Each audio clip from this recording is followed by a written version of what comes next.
In this video, we'll be revisiting the TV Adjust Inspect model that we originally did in Lab Module 5, and we'll try to incorporate Simio processes. And so, as you recall, the model, let me grab it here, that we had done previously, we have TVs that arrive from the source. They go through an adjustment process. After being adjusted, they're inspected, and some proportion fail inspection and go back for readjustment or are declared bad. So we wanted to, we had a condition that said that any TV that was adjusted more than 3 times would be rejected as bad. And so in the model, we used entity symbols, so we see the different colors. We increment the symbol number, and the color changes with the number of adjustments. And so in this model, the experiment that we did, we had controls for the processing time, and then we have responses for the utilization of adjustment and inspection, and we track the time in system and the number in system, and then the number of adjustments that the TVs went through. So this was the model that we developed in Module 5, and in the current video what we're going to do is look at implementing the same model, so some of the same decisions that we make, we will, instead of using the state assignments and the tallies that we did before, we will use Simio add-on processes. So let's look in a little more detail about how we did some of the processing in this model. So we have our model entity, and recall that we defined a entity state called num_adjust, which is an integer state variable that we use to track the number of times that an individual TV had been adjusted. And so in the server module, server object instance called adjust, we use the state assignment over here, and we simply incremented the value of model entity.num_adjust, so the num_adjust entity state. We incremented that value by 1. And then leaving the inspect, we used selection weights, and the selection weight was model entity.num_adjust equal 4. So if this evaluates to true, we rejected the entity.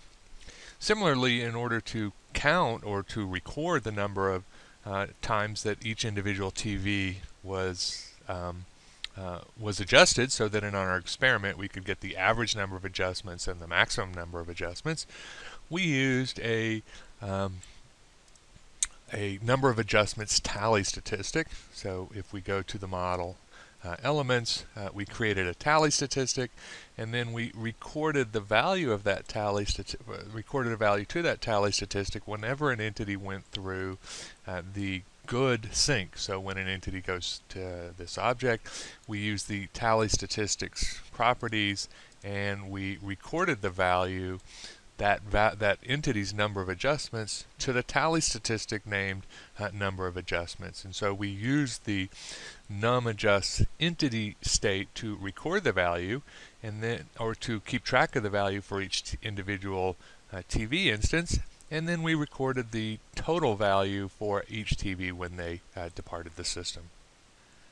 And our objectives for the rest of this video are to replace this functionality where we incremented the number of adjustments, we recorded the value to our tally statistic, and we rejected bad parts, to change and start using Simio processes to achieve these same things. And so before we jump into doing that, we need to look at a little bit of material on exactly how Simio processes work and what they are.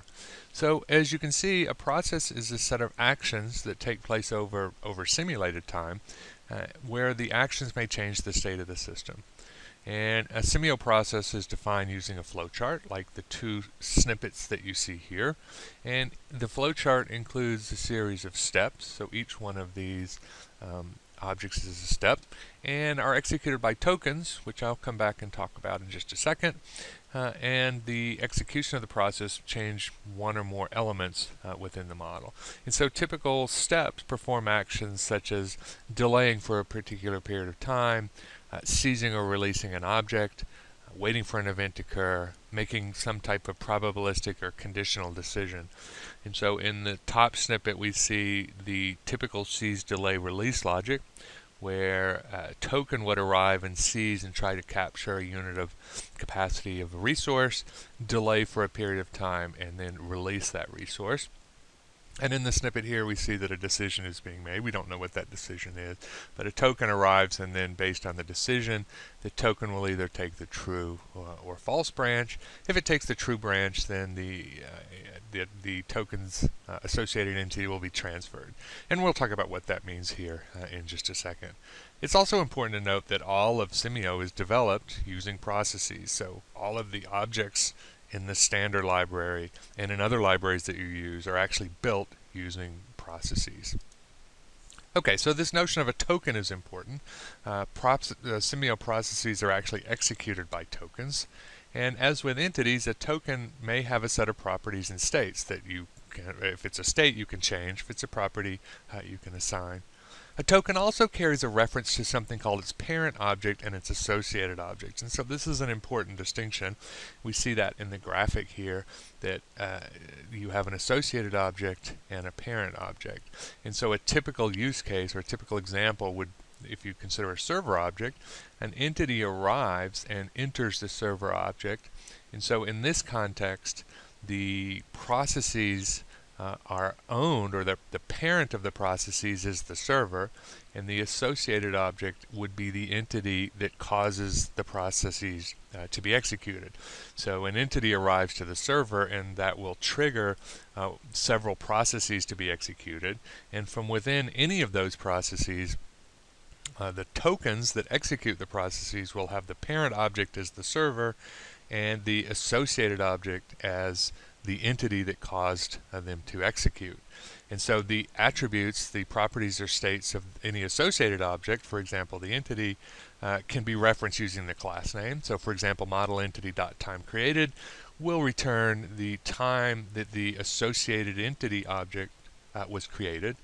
And any attributes of the parent can be referenced by simply the name. So for example, process time. So if I use a server, the parent object process time will be returned and doesn't require any qualification. You don't have to type like server1 or server.processTime or anything like that.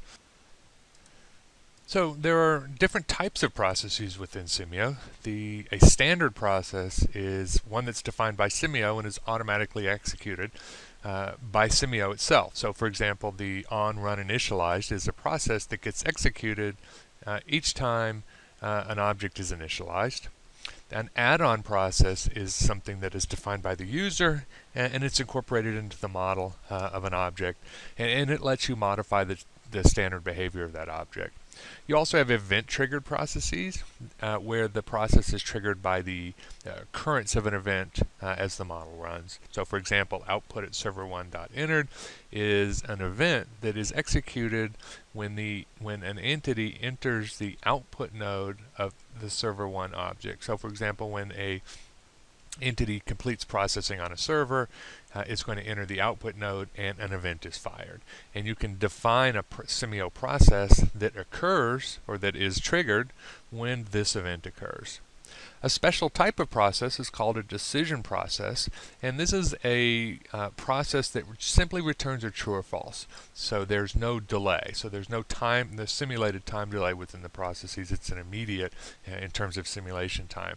So for example, will you pick me up? And you can do processing and make decisions, but ultimately you will respond with just a true or false or yes or no, and no simulated time elapses during the execution of that process. For this video, we're going to focus just on add-on processes. And so what we want to do is we want to go back to our model that we had before and replace the functionality that we had with add-on processes rather than using the state assignments and the tallies and the selection weights that we did previously. So the first thing we'll do is we'll go to the adjust object instance and the before exiting state assignment and just delete that. So I no longer want to use the state assignment to do that. And so now, instead of using the state assignment, I'm going to select the adjust and look at the add-on process triggers properties group. And so all of the standard library objects have this add-on process triggers, and what these define is a trigger for you to include an add-on process. And if you look at each one, some of them the name is sufficient, so you look at run initialized, and this happens when the run is initialized. And so you can also look down in the area down here to get further definition of when that occurs. So for example, if I want today before processing, processing, after processing, and I want to know exactly what that means, I can look at before processing, and it says occurs when the entity has been allocated server capacity, but before entering or ending the transfer into its process station.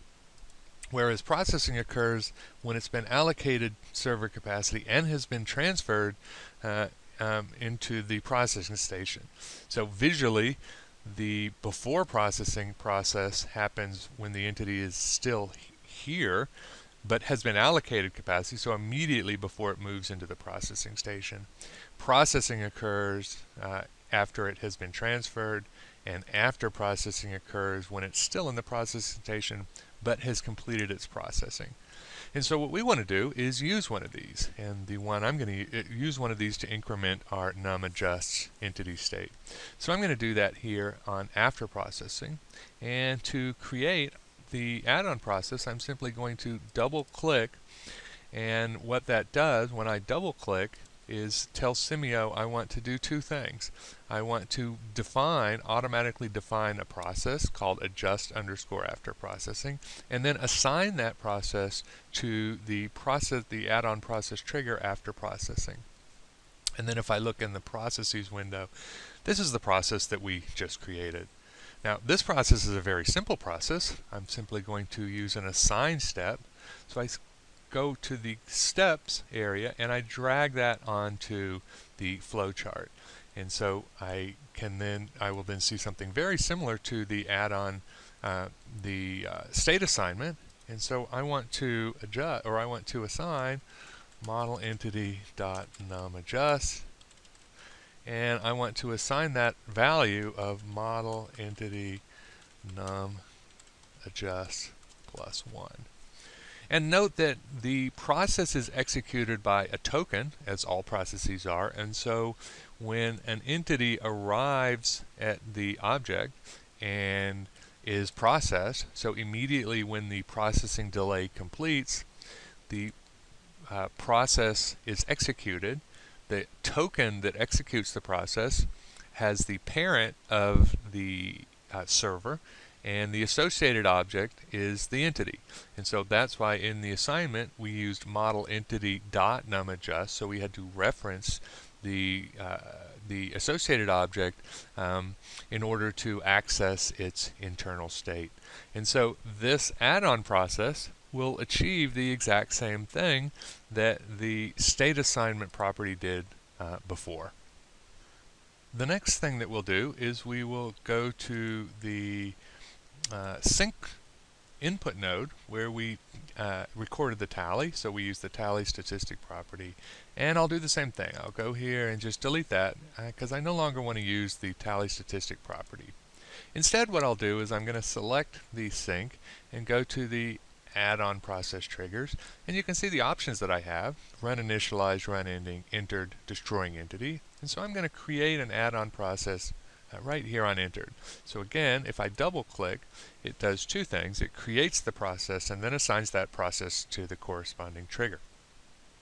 In this case, I need to use a tally step. So I'm going to go to the common step section, go to tally, and say I want to add an observation to the number of adjustments. And the observation that I'd like to add is model entity num adjust. So as with the previous add-on process, when the process is executed, the token's parent object is the sync, and the associated object is the entity that entered the sync. And so I reference attributes of that entity using the model entity dot notation that we did before. And finally, the last thing that we want to do is handle the removal of bad parts. So the way I'm going to do that is I'm going to delete the path. So now I just have my sink sitting out here, and I'm going to modify my selection weights for the good and bad by just getting rid of that condition based on the number of adjustments. And so I'll just have my 80/20 that we had before. And so now when an entity comes to inspect, it will choose the path simply probabilistically. 80% are good and 20% are bad.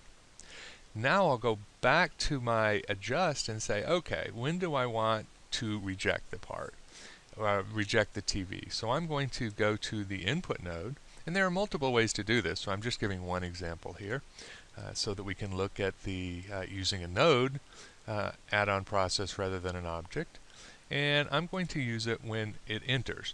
So when the entity enters the input node of adjust, I want to execute a process. In this case, I want to make a decision, right? So I'm going to use the decide object, the decide step, and I'm going to say, based on a condition, based on the condition, model entity num adjust, if this value is equal to 3, that means the TV has already been adjusted 3 times and it's now coming into the adjust, so I want to get rid of it. And so the condition is model entity.num adjust equal 3. If that condition is true, then I want to transfer the entity. So I'm going to transfer from the current node, because this add-on process is the input node. I want to transfer from the current node to a different node, and the node I want is input at bad.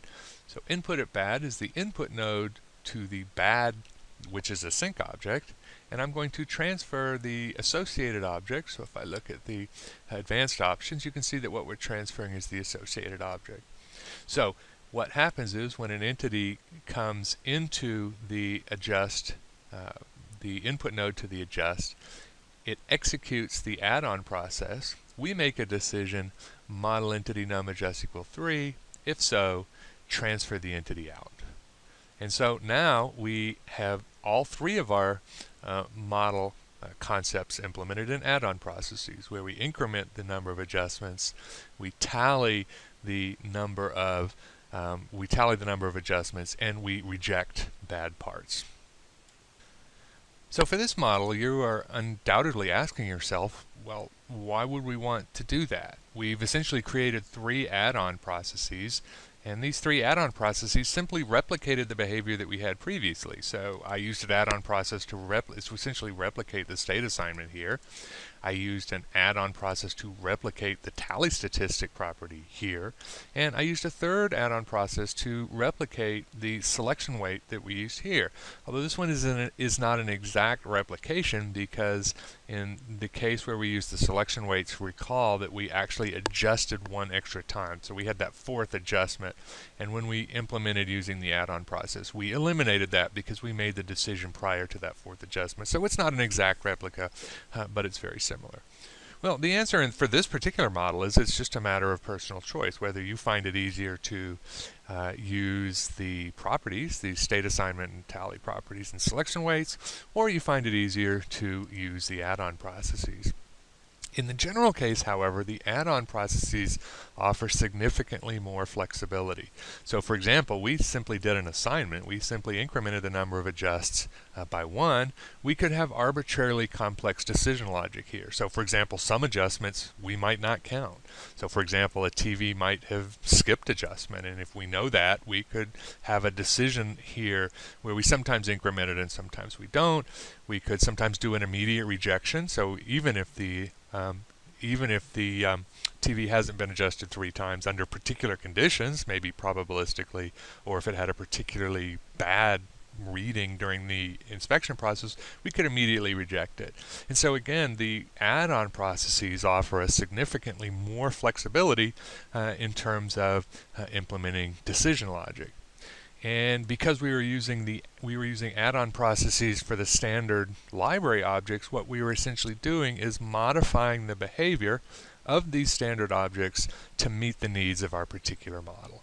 And we will see more uses of add-on processes in subsequent videos in this module.